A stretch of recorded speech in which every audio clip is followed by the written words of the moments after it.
It's that time again as Iron Country brings you the Fishin Hole.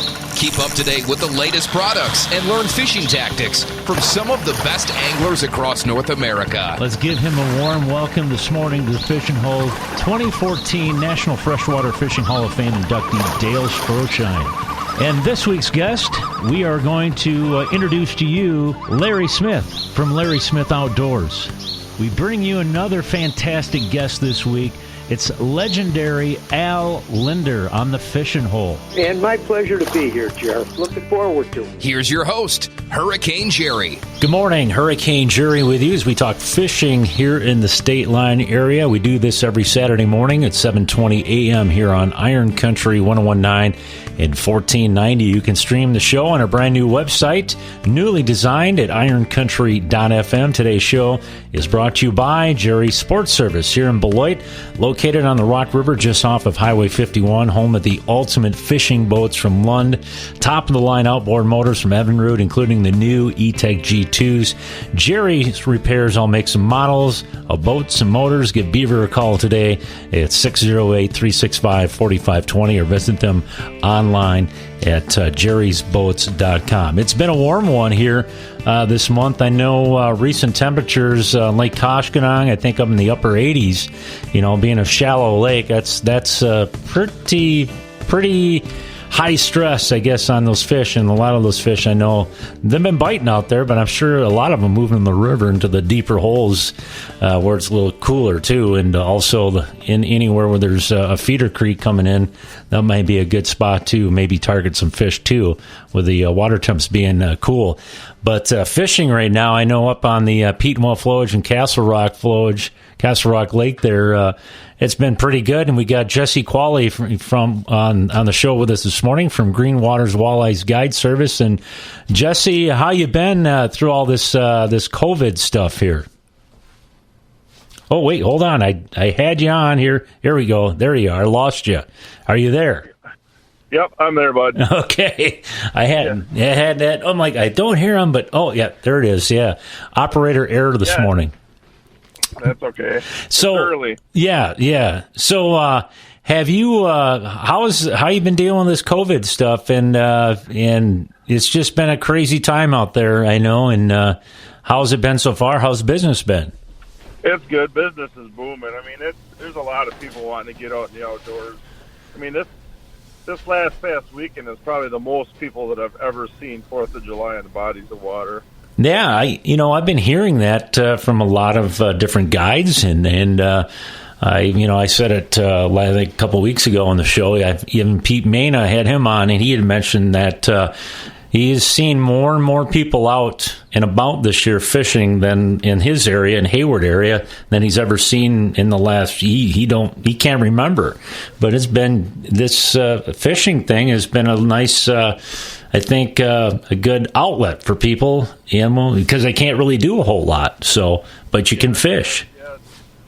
Yeah, it's getting out and being away from all, being out in the boat and being away from all that is probably the best thing for you right now. Instead of being all cooped up at home and stuff. I know a lot of people are scared to go places, but we're doing our best. And some people are wearing masks in the boat, some aren't. But we're wiping everything down and cleaning everything down. Matter of fact, I got home today. I just wiped everything down again, and I'm going to wash the boat again for the 900th time.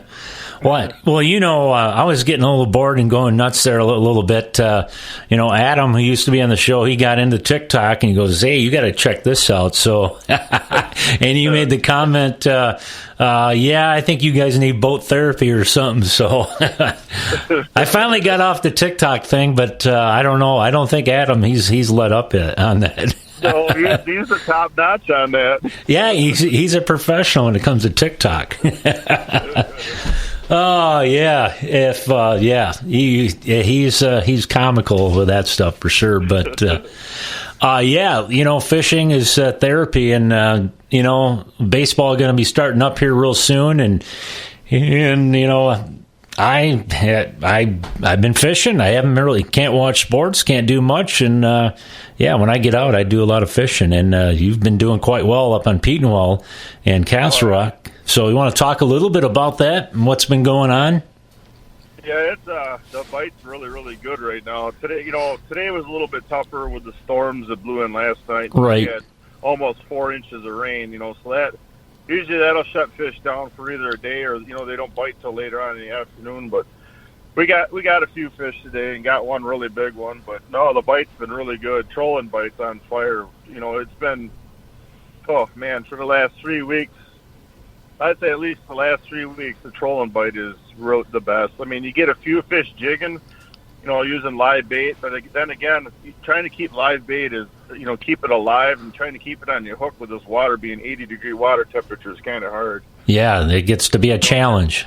Yeah, Another big thing is we got this spring of the year hatch of, baby sheephead and perch and everything, and so it's more of a reaction strike. So the last 2 weeks, we've been catching a lot of fish trolling fast and using Hottentots and a little bit bigger baits, and that seemed to really work. A lot of chrome, color baits, and purple's been working good. But it seems like the faster, the 2-3, 2-2, just the more of a reaction strike has been the best for us.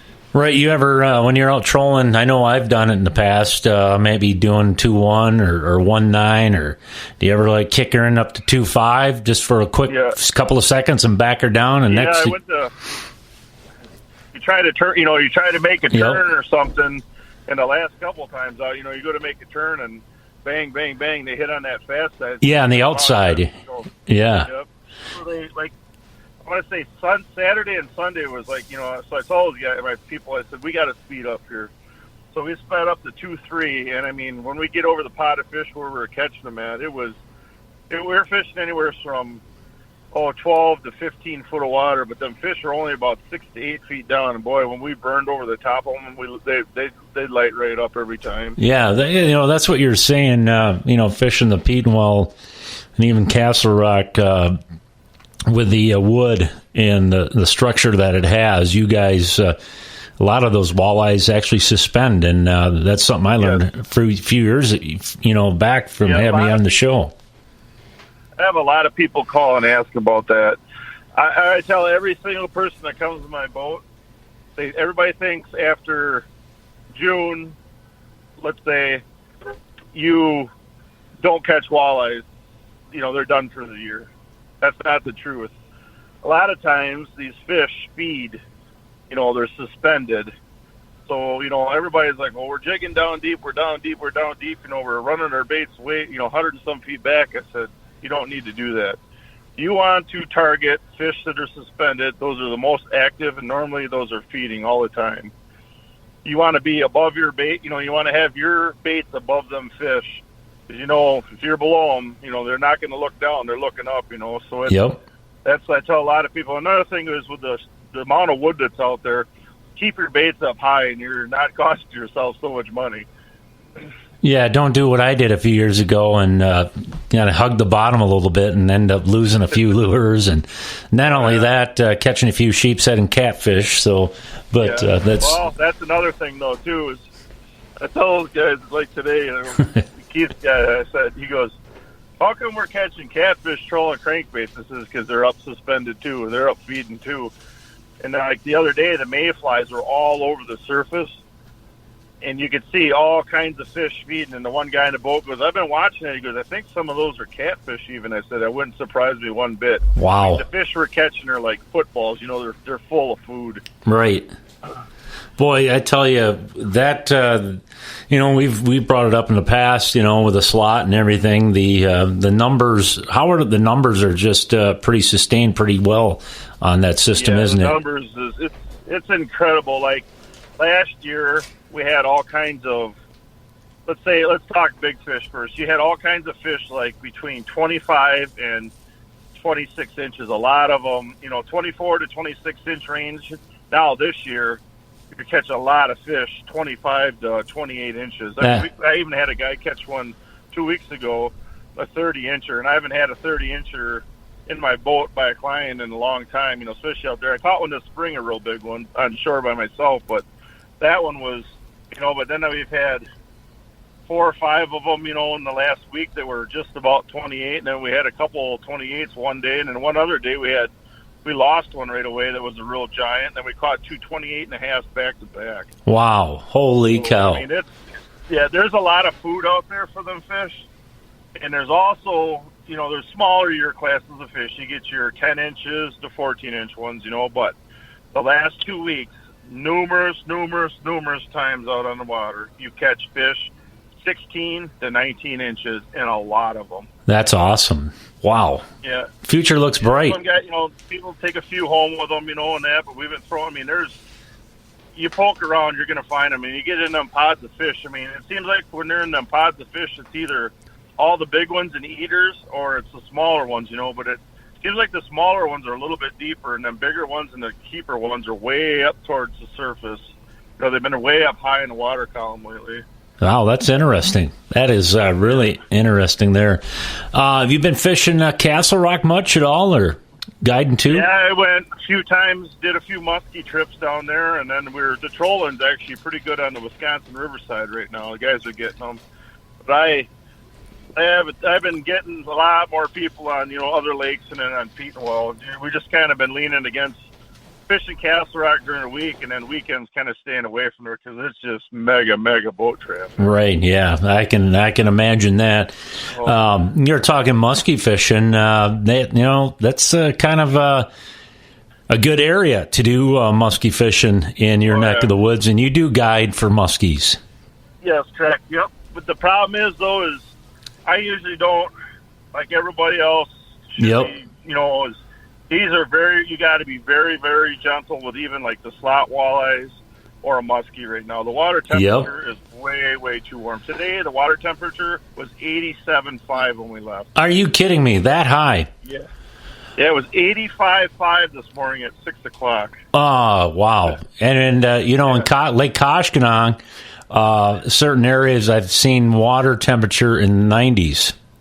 Oh, man. One other time it was like that about 4 years ago, and like a week after that, it was so green that it turned purple. Ooh, that's not good.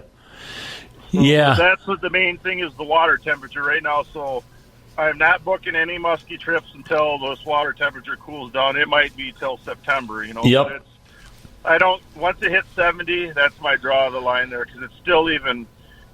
You can do a water release on them if you catch them in the water, but these fish fight so hard, and if they swallow a bait, and you got to cut hooks on them, they'll die instantly. Absolutely, I've seen it happen, and I know there's certain guides, even myself. Once those water temperatures, I know there's a cutoff, usually 75 or colder, but that's it. I cut it off, and that's when you got to shut it down. Yeah, I noticed too is with this heat lately. Besides the fish move deep, fish move deeper, search of colder water, but there's a lot of suckers, a lot of dead carp, and a lot of catfish floating. I'm sure they were in some backwater areas, where they couldn't take it no more and cashed her in, Yep, yeah. Yeah, hopefully we can have a slow cool down or something, and hopefully, that's kind of what we need. Like that snow last year in October during Halloween, that was kind of nice. Heck yeah. You got any openings coming up? If anybody wants to book a trip with you? Yeah, I got a few. I think I've got about 6 or 7 days left in July, and then I got about a week or two. I think I got like a week and a half left in August, and then September I got a few dates too. Okay, yeah. So if you want to book a trip with Jesse Quale, get a hold of him. Green Water Walleyes Guide Service website and phone number, Jesse, for those that want to book a trip with you. You can check me out on Facebook, greenwaterwalleyes.com, or Greenwater Walleyes Guide Service for my Facebook, and then the webpage is greenwaterwalleyes.com. Cell phone number is 608-547-3022. Sounds good. And, hey, thanks for calling in. Appreciate it. And, you bet. And, good luck fishing. And, like Jesse just said, fishing's been pretty good. A little slow today, but I'm sure it's going to pick up again here in the next day or two. So, great system up there, and definitely check it out. So, hey, thanks for taking time out, and we'll probably get you back on in the fall here, and we'll talk a little fall walleyes and maybe a little muskie fishing too this fall. All right, cool. I appreciate it, bud. All right, take care, Jesse. Yep, you too. All righty. Jesse Quale there this morning from Green Water Walleyes Guide.